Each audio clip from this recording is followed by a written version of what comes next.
Hey guys, ఇవాళ నేను చూపించేది మా మమ్మీ చేసిన చేపల పులుసు. ఫస్ట్ మీరు ఆయిల్లో ఆనియన్స్ ఫ్రై చేసిన తర్వాత మిర్చి టమాటా వేసి ఆ టమాటా కుక్ అయిన తర్వాత అల్లం పేస్ట్ వేసుకోవాలి. అల్లం పేస్ట్లో మీకు ఎంతైతే కావాలో అంత వేసుకోవచ్చు గ్రేవీని బట్టి.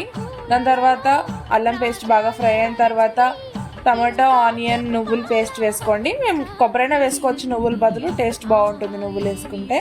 ఇప్పుడు ఆ పేస్ట్ అంతా ఫ్రై అయ్యేదాకా మీరు వేయించుకోవాలి. ఆయిల్ పైకి రావాలి. పసుపు వేసుకోవాలి. ఫిష్ పులుసు కాబట్టి కొంచెం స్మెల్ రాకుండా పసుపు కొంచెం ఎక్కువ వేసుకోవాలి. కల్లుప్పు వేసుకోవాలి గైస్. దాని తర్వాత కారం ఎక్కువ మేము తింటాం కాబట్టి మేము 4 టేబుల్ స్పూన్స్ వేసుకున్నాము. ఇది 1 kg ఫిష్కి వేసుకుంటున్నాము కర్రీ.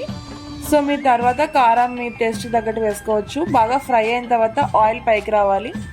ఆయిల్ అయితే ఇంకొంచెం ఎక్కువ వేసుకున్నాం గైస్, మేము తర్వాత యాడ్ చేసుకున్నాము, వీడియో క్లిప్లో యాడ్ అవ్వలేదు.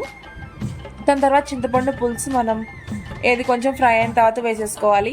చింతపండు మన టేస్ట్కి తగ్గట్టు వేసుకోవాలి పులుసు. ఆ పులుపుని చూసుకుంటూ వేసుకోవాలి. దాని తర్వాత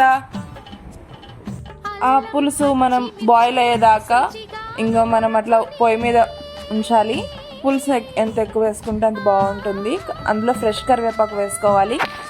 పులుసులోకి ఫ్రెష్ కరివేపాకు అయితే ఇంకా బాగుంటుంది. ఆ ముక్కలు ఇప్పుడు మనం పులుసు బాయిల్ అయిన తర్వాత ముక్కలన్నీ కరెక్ట్గా అలైన్ చేసుకోవాలి, మంచిగా మునిగేటట్టు. ఇప్పుడు అది ముక్క ఉడుకుతూ ఉంటుంది, మనం అయితే గరిటె పెట్టకూడదు. ఆ ముక్కలన్నీ మునిగేటట్టు చూసుకోవాలి.